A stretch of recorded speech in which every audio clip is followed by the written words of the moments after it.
दोस्तों welcome back. My name is Neeraj Sharma. आप इस वीडियो को कहां से देख रहे हैं, आपका नाम और आपके शहर का नाम वीडियो के कमेंट बॉक्स में जरूर बताइएगा।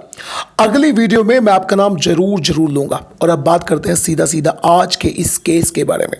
एक ऐसा केस जो बेहद चौंकाने वाला केस है, यानी एक ऐसा केस जिसमें 4 लड़कियों ने एक अकेले व्यक्ति का गैंग रेप कर डाला। अक्सर हमें इसका पूरी तरह से उल्टा सुनने को मिलता है, लेकिन इस चौंकाने वाली घटना के बारे में जब आप भी सुनेंगे तो आप भी हैरत में पड़ जाएंगे। और इस समाज को, सोसाइटी को हम किस तरफ लेकर जा रहे हैं, ऐसे लोग किस तरफ लेकर जा रहे हैं, ये बात आप मुझे कमेंट में जरूर बताइएगा। तो इस केस की पूरी डिटेल्स के लिए मैं आपको लेकर चलता हूं पंजाब के जालंधर में। पंजाब के जालंधर में एक कपूरथला रोड है और उसी कपूरथला रोड पर एक लेदर फैक्ट्री है। उसी लेदर फैक्ट्री में 33 साल का सुरेश नाम का एक व्यक्ति काम किया करता था।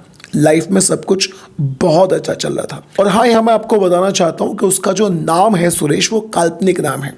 उसके सही नाम को उजागर करना कहीं ना कहीं गलत होगा उसकी खुद की इमेज के लिए। तो सुरेश नाम का वो व्यक्ति उस फैक्ट्री में काम किया करता था। हर रोज की तरह नवंबर 2022 को, यानी नवंबर के एक दिन में 2022 की ये घटना है, वो अच्छे से तैयार होकर अपनी फैक्ट्री में जाता है। शाम को जब वो फैक्ट्री से वापस आ रहा था रोज की तरह, तो वो किसी वाहन का इंतजार कर रहा था जिस वाहन में उसे बैठकर जाना था। वहां पर अचानक से आकर सफेद रंग की एक गाड़ी रुकती है। उस गाड़ी के अंदर 4 लड़कियां थी। चारों लड़कियां नशे में थी। इस बात को सुरेश पूरे अच्छे से समझ चुका था। उनमें से एक लड़की ने बाहर एक पर्ची निकाली, सुरेश को दिखाई और वो उससे कोई एड्रेस पूछ रही थी। इससे पहले कि सुरेश अपने आप को संभाल पाता और उन्हें कोई एड्रेस बता पाता, वो लड़की तुरंत उसकी आंखों में एक तरह का स्प्रे डाल देती है। और उस स्प्रे के उसकी आंखों में जाते ही वो पूरी तरह से अंधा हो जाता है। उसे कुछ भी दिखाई नहीं देता। जिसके बाद न जाने उन लड़कियों ने उसे ऐसा क्या सूंघाया कि सुरेश तुरंत बेहोश हो जाता है। वो लड़कियां अपनी गाड़ी में डालकर उसे ले जाती हैं। जब उसकी आंखें खुलती हैं तो वो अपने आप को एक सुनसान जगह पर एक कमरे में पाता है। उसकी आंखों पर पट्टी बंधी हुई थी, उसके हाथ और पैर भी बंधे हुए थे। जब उसे होश आता है तो वो चारों लड़कियां जबरदस्ती कर उस अकेले सुरेश को सबसे पहले शराब पिलाती हैं। शराब पिलाने के बाद वो उसे गालियां देती हैं, उसके साथ बहुत ज़्यादा गाली गलौज करती हैं। और उसके बाद में एक एक करके जब उसे नशा होने लगता है, उसके शरीर से एक एक करके कपड़ों को निकाल कर सुरेश के साथ वो चारों लड़कियां जबरदस्ती करती हैं। यानी अगर सीधे सीधे शब्दों में मैं आपको बताऊं तो वो उसके साथ गैंग रेप जैसी घिनौनी घटना को अंजाम देती हैं। और ये सब करने के बाद वो दोबारा से उसे उसी गाड़ी में डालती हैं और उस गाड़ी में डालकर उसे अगले दिन, यानी सारी रात वो उसके साथ गैंग रेप करती हैं। उसी लेदर फैक्ट्री के पास ले जाकर डाल देती हैं अगले दिन।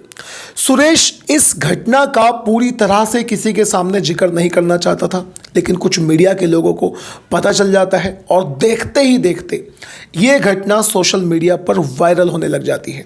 जब सुरेश से लोगों ने पूछा कि क्या तुम रिपोर्ट दर्ज कराओगे, तो उसने सीधा सीधा मना कर दिया कि मैं इस घटना की कोई रिपोर्ट दर्ज नहीं कराना चाहता, क्योंकि केस में कुछ भी नहीं होगा और दूसरी बात यह है कि मेरी बहुत ज़्यादा बेइज्जती हो जाएगी। अब दोस्तों, अगर बात करें हिंदुस्तान के कानून के बारे में, तो इस तरह के केसेस के बारे में अगर मर्दों के साथ, लड़कों के साथ कुछ ऐसा गैंगरेप होता है तो उसमें बहुत ज़्यादा कानूनी व्यवस्था नहीं है। यानी इस चीज़ के खिलाफ कोई ज़्यादा कानून नहीं बना। और ये कोई पहली दफ़ा ऐसी घटना नहीं है। मैं आपको कुछ और भी घटनाएं बताता हूं जिनमें औरतों ने या लड़कों ने लड़कों के साथ इस तरह से गैंगरेप किया था।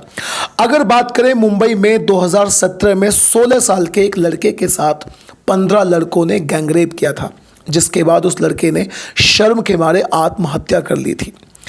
पवई कोई जगह है, आप अगर पता है पवई क्या है तो मुझे कमेंट बॉक्स में जरूर बताइएगा पवई कहां पर है। पवई में 13 साल के एक लड़के के साथ एक लड़के ने रेप किया, यानी उसका बलात्कार किया। उस लड़के ने भी बाद में आत्महत्या कर ली थी। 2014 में मुजफ्फरनगर में एक कैदी का 3 लड़कों ने गैंगरेप किया था, यानी जेल के अंदर, कैद के अंदर, कैदियों ने ही कैदी का गैंगरेप किया था। शामली में एक महिला टीचर ने अपने एक 12 साल के स्टूडेंट का रेप किया था। ये देखिएगा, मतलब एक महिला टीचर ने अपने स्टूडेंट के साथ रेप कर डाला। अब इस तरह की तमाम सारी घटनाओं के बारे में आपकी राय क्या है? जो कुछ भी आप कहना चाहते हैं अपनी राय कमेंट बॉक्स में जरूर बताना। क्या कहते हैं आप इस तरह की घटनाओं के बारे में? और दोस्तों, अगर आपको क्राइम स्टोरी सुनना अच्छा लगता है then do subscribe to this channel.